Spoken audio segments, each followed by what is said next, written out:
Comfort zone শুনতে কত সুন্দর, তাই না? যেখানে সবকিছু চেনা, নিরাপদ, পরিচিত। কিন্তু আপনি জানেন, এই নিরাপদ গণ্ডিটাই আপনার সবচেয়ে বড় শত্রু হতে পারে। কল্পনা করুন একটা গাছের কথা। যদি সেই গাছটা সবসময় একই জায়গায়, একই আবহাওয়ায়, কোনো ঝড়-ঝঞ্ঝা ছাড়া বড় হয়, তাহলে সে কি শক্তিশালী হবে? না। কারণ প্রকৃতির নিয়মই হলো চ্যালেঞ্জের মধ্য দিয়ে আসে শক্তি। আমরা মানুষও ঠিক তেমন।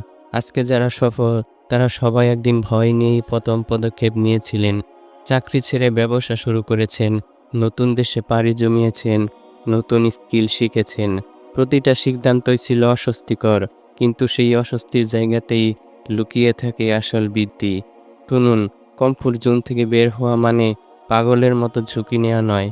এর মানে হলো, যে কাজে ভয় পাচ্ছেন সেটা করা, যে কথা বলতে অস্বস্তি লাগছে সেটা করা, যে সুযোগে সন্দেহ আছে সেটা নেওয়া। কারণ জীবন একটাই।